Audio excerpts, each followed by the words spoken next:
Belanda yang tak lagi terikat dengan perjanjian Renville mengirimkan pasukan ke daerah Jawa dan Sumatera. Operasi Krai dilancarkan dengan melakukan serangan udara di langit Jogja dan lapangan udara Maguwo.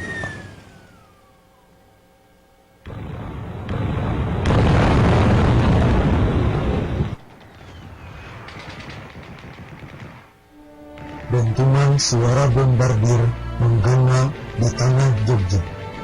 Dalam tubuh yang rapuh karena penyakit TBC, seorang jenderal mendengar suara tersebut. Hanya satu nama yang terbersit dalam benaknya, Belanda. Sang jenderal menulis sepucuk surat perintah kilat kepada seluruh angkatan perang untuk melawan. Kemudian disampaikan melalui stasiun radio RRI. 150 orang menjadi lini terakhir pertahanan lapangan udara Maguwo dengan gencar serangan udara rendah Belanda memporak-porandakan TNI. Semangat juang itu ada, namun persenjataan tidak. Akhirnya Maguwo jatuh ke tangan Belanda.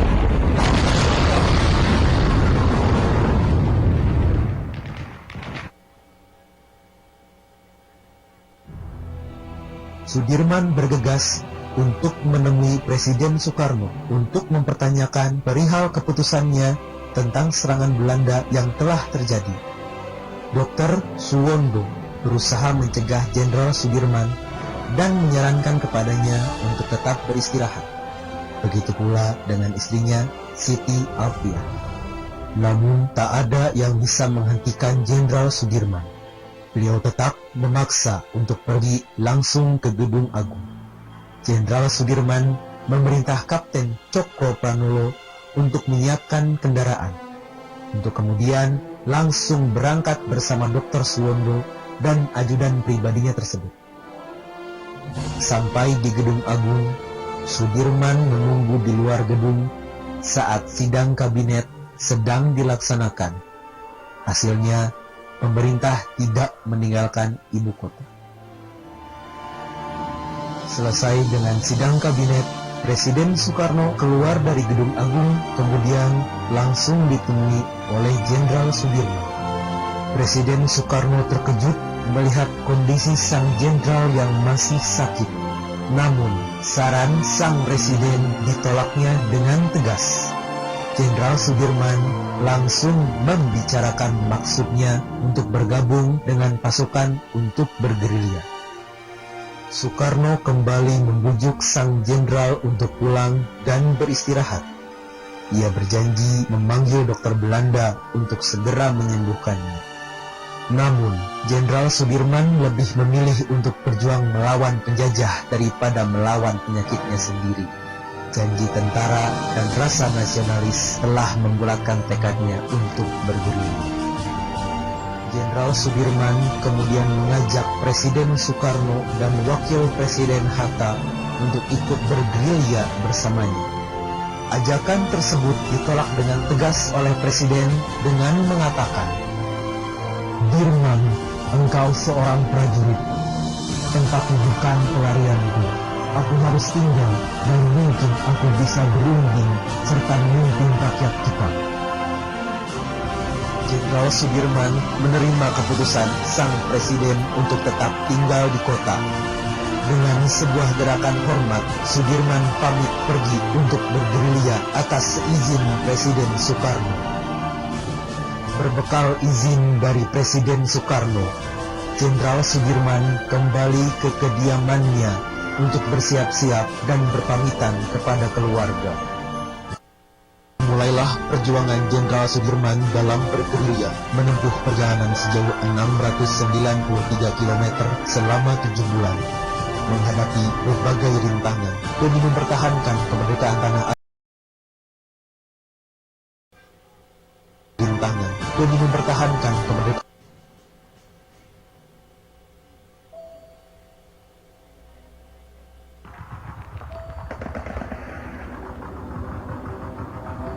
Agresi militer Belanda kedua meninggalkan kota Yogyakarta dalam keadaan tidak aman.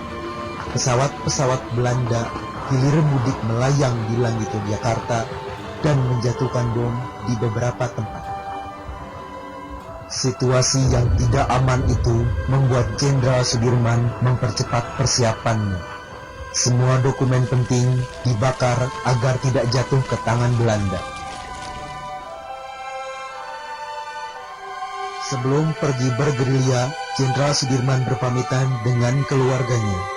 Istrinya Siti Alfiah memberikan sebuah kotak hitam kecil pemberian Jenderal Sudirman kepadanya.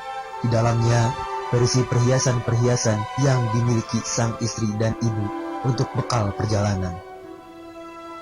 Keluarga Jenderal Sudirman pasrah melepas kepergian beliau.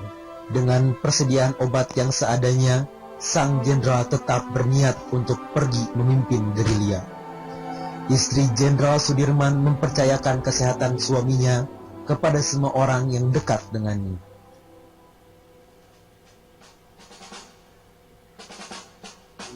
Jenderal Sudirman beserta rombongan menempuh perjalanan jauh ke Kretek. Sesampainya di Kretek, Jenderal Sudirman diperiksa kesehatannya oleh Dr. Suwondo. Saat itu, kondisinya masih stabil. Muncul informasi bahwa pergerakan sang jenderal sudah diketahui oleh Belanda. Jenderal Sudirman menghadapinya dengan tenang saat meninggalkan Kretek. Sejak saat itu, Jenderal Sudirman menggunakan nama samaran Pak D. Perjalanan berlanjut dengan bantuan orang-orang yang ada di sekeliling sang jenderal. Kendaraannya ditinggalkan untuk menghapus jejak rombongan. Jenderal Sudirman menaiki dokar yang ditarik oleh bawahannya. Dari tempat ke tempat, penduduk sekitar selalu membantu pasukan gerilya dengan senang hati dan sukarela. Perjuangan semakin berat ketika keadaan sang jenderal memburuk. Meski dalam perjalanan yang berat, sang jenderal dan rombongan pasukan tak pernah lupa untuk menjalankan kewajibannya. Sesampainya di Grogol, semua kendaraan dan sebagian peralatan ditinggalkan untuk meninggalkan jejak. Dari sanalah dimulai perjalanan Jenderal Sudirman menggunakan tandu yang diangkat secara bergantian oleh rombongan. Perjalanan terus berlanjut hingga Jenderal Sudirman mencapai Bedoyo. Dari sana, Jenderal Sudirman dijemput oleh batalion yang diutus oleh Jenderal Gatot Subroto menggunakan 2 mobil. Rombongan melanjutkan perjalanan hingga mereka sampai ke Wonogiri. Muncul kabar bahwa rombongan Belanda sudah sampai ke Sukoharjo, 15 km dari Wonogiri. Penat dan lelah menggerogoti tubuh rombongan Jenderal Sudirman. Namun, mereka harus tetap bersiaga dari serangan Belanda yang bisa datang kapan saja. 23 Desember pagi hari, sang jenderal meninggalkan Wonogiri dengan selamat. Belum ada serangan dari Belanda sampai terakhir mereka beristirahat di sana. Namun, tak lama mereka meninggalkan Wonogiri, sang jenderal dapat mendengar suara bom berdentum silih berganti. Pesawat terbang Belanda melayang-layang di langit Wonogiri. Mereka berlindung di bawah pohon besar agar lokasi mereka tidak diketahui oleh Belanda. Kejadian di Wonogiri membuktikan dengan jelas bahwa Belanda sudah bisa melacak keberadaan sang jenderal. Perjalanan terus berlanjut hingga sang jenderal dan rombongan sampai di Kediri. Namun, keadaan kota tersebut pun dirasa masih kurang aman. Pergerakan Belanda di kota tersebut sangat tinggi.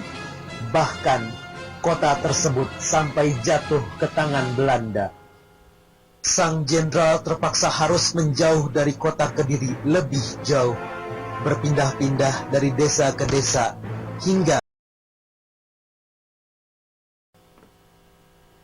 jauh lebih dekat dari yang diperkirakan. Patroli mereka hanya berjarak kurang dari 1 kilometer dari tempat sang jenderal berada. Pertempuran tak terelakkan. Pasukan pengawal Jenderal Sudirman menyerang pasukan patroli Belanda. Sang jenderal memerintahkan pasukannya untuk mundur dan mengungsi ke tempat lain. Namun, pasukan patroli Belanda lagi-lagi bisa menemukan sang jenderal. Jenderal Sudirman dan rombongan harus mundur, kemudian mengungsi ke gunung ke dalam hutan kota.